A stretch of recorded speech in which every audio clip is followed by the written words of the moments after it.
Bugün bəlkə də bir çoxumuzun etdiyi, ancaq fikir vermədiyimiz və ya saymazcana yanaşdığımız buraxılış imtahanına hazırlaşarkən edilən səhvlər barəsində danışacağam. Bu səhvlərin bəzilərini mən də edirəm və etməyə davam edirəm və bu videodan sonra da o səhvləri yığışdıracağam və ya bəzi səhvlər var ki, əvvəllər mən də edirdim və artıq etmirəm. Və ya bəzi səhvlər var ki, sən edirsən, başqası edir, fərq etməz və digər abituriyentlərdə gördüyüm səhvləri bu videoda açacağam. Ki biz imtahanda nəticəmizi yüksək etmək istəyiriksə, biz bu səhvlərdən xilas olmalıyıq. Hələ ki 30 gün, 40 gün vaxtımız var, yəni bu səhvlərdən tez bir zamanda xilas olmaq da mümkündür. Kanalıma xoş gəldin. İlk maddə nə olardı? Dəhşət planlı və ya plansız çalışmaq. Nəyi nəzərdə tuturam? Gəl sənə başa salım. Məsələn, azı bir dəfə yaşamısan, mən də yaşamışam. Dəhşət çox gözəl bir plan qururuq. Belə necə deyim, məsələn, oturduq sabah 200 test, riyaziyyatdan 300 test, ana dilindən 500 test, qrammatik oxunacaq, YouTube izahına baxılacaq, not çıxardılacaq, axşam gələcək təkrarlanacaq, YouTube-a baxılmayacaq, nə bilim, oyun oynanılmayacaq. Sabahın planını qurduq, sonra keçirik 3-cü, 4-cü, 5-ci. Təsəvvür edin, bir həftənin planını qururuq. Bir gün, 2 gün, 3 gün gəldikdən sonra araya bir qonaqlıq girsin, araya bir başqa bir iş girsin, o plan dağılır və onu yenidən toparlamaq olmur. Əvvəlki halımıza geri qayıdırıq. Və ya plansız çalışmaq. Məsələn, durmusan səhər tezdən saat 7-8 olar. Məsələn, çox tapşırığın olduğunu bilirsən. Bilirsən ki, müəllim çoxlu tapşırıq verir. Ancaq bilirsən, Azərbaycan dilindən mi başlayayım, kimyadan mı başlayayım, dedim ingilis dilinin qaydasını mı oxuyum, bilmirəm. Yəni belə çarəsiz qaldığına görə beynin də sən deyir ki, onsuz da nə edəcəyimizi bilmirik, boş ver getsin, köçürdərik, cavablarından köçürdərik, qaydanı da yola verərik, çıxıb gedər. Tamam Meyraz, başa düşdük. Bəs bu məqamda biz nə edə bilərik? Əlbəttə ki, düzgün şəkildə plan qurmaq. Plan qurmanın ən etibarlı müddəti nə zamandır? Təbii ki, axşam yatmazdan öncə. Axşam yatmazdan öncə özün üçün bir plan dəftəri tutursan ki, mən də tuturam. Oraya başlayırsan tək-tək sabahlıq. Bax, sadəcə bax lazımdır. Sabahlıq lazımdır. Biri günün, o biri günün planı qalsın, onu sabah qurarsan. Sırf sabah nə edəcəksən, yazırsan və yazma üslubu necə olmalıdır ona da keçirəm. Bax 3 əsas kateqoriyadan ibarətdir. 1000 kimya testi, 2000 fizika testi demirəm. Belə. Birinci ən vacib, bu gün mütləq həll olunmalıdır. Məsələn, bu gün 3-cü gündür və sabah 4-cü gündür. Sabah mənim fizika hazırlığım varsa nə yazmalıyam? Bu gün mütləq bitməlidirlərə. Fizika qaydaları oxunmalıdır, fizikanın testləri yazılmalıdır, not çıxarılmalıdır, YouTube-da izaha baxılmalıdır. Məsələn, sabaha ana dilindən əlavə dərsin varsa, ana dilindən qəbullar işlənməlidir, ana dilinin qaydası bir dəfə üzündən oxunmalıdır. Daha sonra keçirsən, bu gün işləyə də bilərəm, işləməyə də bilərəm. Yəni, vacibdir, amma o qədər də vacib deyil olanları yazmağa. Necə deyim, bax, məsələn, 5-ci gün tutaq ki, kimyadan hazırlığım var. Sən deyirsən ki, məsələn, 3-cü gün qaydasını oxuyaram, 4-cü gün testi yazıram, 5-ci günə hazır ol. Belə eləyə bilərsən.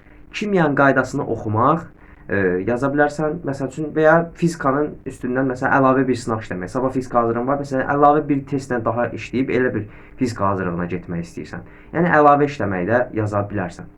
Necə deyim, bir də var gərəyi olmayan, yəni o qədər də vacib deyil. Etsən sənə bonus kimi yazılacaqlar. Məsələn, özün üçün əlavə test işləmək ola bilər, əlavə material işləmək ola bilər, başqa testlərdən işləmək ola bilər. Məsələn, YouTube-dan açacağam, alman dili dərsinə baxacağam. Halbuki alman dilindən imtahan vermirsən. Məsələn, ola bilər alman dili üzrə hazırlaşırsan, alman dili öyrənəcəm, fransız dili öyrənəcəm, ingilis dilindən A1 səviyyəsində danışıq öyrənəcəm deyə özünün plan dəftərinə də belə yaza bilərsən. Bu da var yəni, nə yığaram modunda qalmaq. Bu biraz abituriyentlərdə daha çox rast gəlinir. Əsasən də birinci qruplarda rast gəlinir. Yəni necə deyim, adam gedir birinci qrupa, deyirəm ki, məsələn, nə üzrə hazırlaşsan, bəzilərdən müsbət cavab alır. Məsələn, kompüter elmləri falan, informasiya təhlükəsizliyi falan, bilmirəm adını düz dedim yoxsa yox. Yəni bu istiqamətlərə hazırlaşırlar. Məsələn, Ali Neft Akademiyası olsun, özündə 600-dən çox kifayət qədər balı var, çox yüksək bir hədəfdir, ən azı tip qədər çətin bir hədəflərdən biridir. Biri də var, məsələn, deyir ki, Naxçıvan dövlətə girərəm, nə bilim, Lənkəran dövlətə girərəm, nə olar, sağlıq olsun, buraxılışdan 200, blokdan da 200 yığaram, hara düşərəm modunda qalmaq. Biz əgər hədəfləri olan insanlarıqsa, bizim müəyyən qədər bacarmaq istədiyimiz şeylər varsa, bizi digərlərindən fərqləndirən bir şey olmalıdır. Bu digərlərindən fərqləndirən şey də nə istədiyimizi bilməyimizdir. Deyə bilərsən, Meyraz, mənim axı potensialım azdır, mən Lənkəran dövlət, super. Sən Lənkəran Dövlət Universitetini istəyirsənsə, əla, ged oranı oxu. Ancaq nə istədiyini bilməlisən. Mütləq sən bilməlisən ki, 200 bal yığmaq istəyirəm, 300 bal yığmaq istəyirəm, 500 bal yığmaq istəyirəm. Nə olar modundansa 150 bal hədəfi qoyaram, ümumi deyirəm ha. 150 bal hədəfi qoyaram daha yaxşı. Və əlavə çalışmamaq. Əgər yüksək bal istəyirsənsə, 270, 280, 250, 290 bal istəyirsənsə, əlavə çalışmaqda özünə vərdiş etməlisən. Demirəm, müəllimlər qədər özünü yükləməlisən. Məsələn, günə ingilis dilindən 10 dənə söz öyrən. Deyə bilərsən 10 dənə azdır, 40 günə vuranda 400 söz edib, 400 sözdə bir həftəyə öyrəniləcək qədər çətin sözlər ola bilər. Və bu da var, hər şeyi sonuncu həftəyə saxlamaq. Bəzi tələbələr var, dincəlirlər. Bax, təsəvvür elə, əminəm ki, ətrafında var belələr. Yəni, buraxılışın vaxtı çıxıb bu adamların vecinə deyil. Amma inan mənə, son bir həftədə onlarla bir də üzləşəcəksən. Onlar tamamilə dəyişirlər və birdən-birə oxuyan uşaq moduna girməyə başlayırlar. Yəni, əziz dostum, əziz yoldaşım, sənə belə bir şey deyə bilərəm.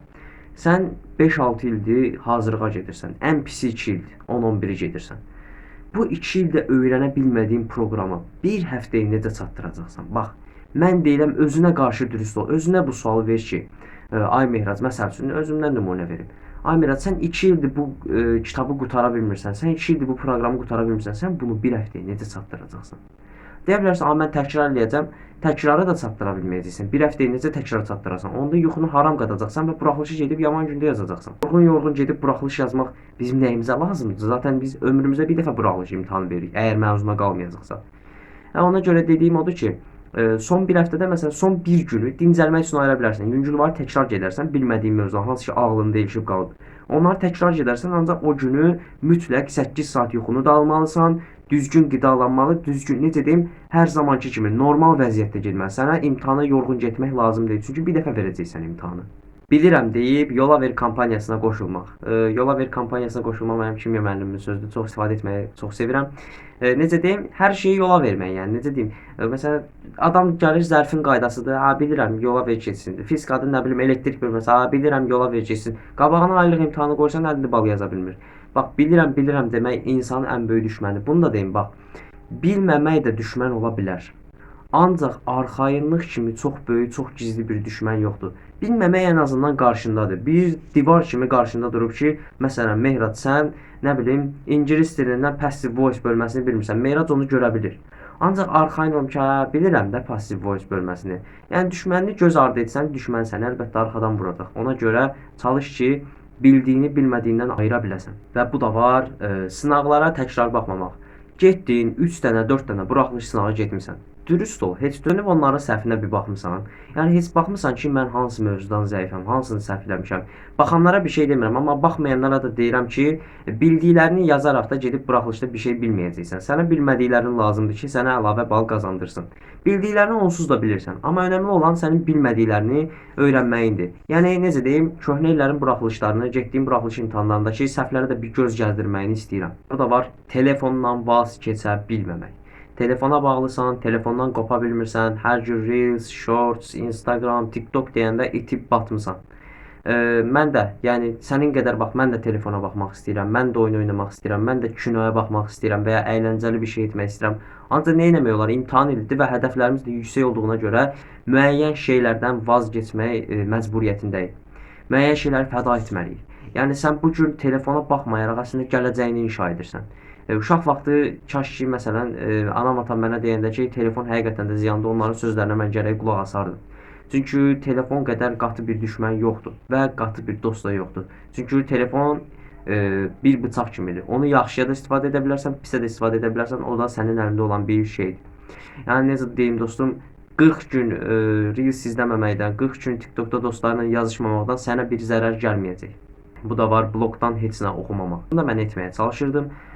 Ancaq müşahidə etdim ki, yəni bloku oxumamaqla 90 günə çatdırmaq mümkün deyil. Xüsusilə də fizikanı deyirəm. Fizika mənə biraz çətin gəlir açıqcası. Kimya ilə biologiya nisbətən asandır.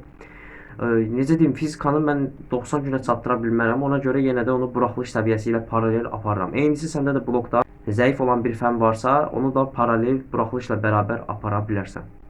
Bəli, bugün buraxılış imtahanlarında hazırlaşarkən edilən səhvlər haqqında danışdıq. Müzakirə etdik, fikirlərimi bölüşdüm. Bəzi səhvləri bəlkə sən də edirdin, bəziləri də bu videodan sonra bəlkə etməyəcəksən və qərar qoydun, özünə bir hədəf qoydun, bir məqsəd qoydun. Əminəm faydalı bir video oldu. Bu arada bunu da qeyd edim. Əgər videoda demədiyim və ya sənin də bildiyin özünə məxsus maddələr varsa, onu şərhlər qismində yaza bilərsən ki, bəlkə biz də o səhvləri edərik, mən videoda qeyd etməmişəm. Yəni, digər yolda həm mən faydalana bilim, həm də digər yoldaşlarım faydalana bilsin. İzlədiyim üçün təşəkkür edirəm. Sağ ol. Salamat qal. Uğurlar.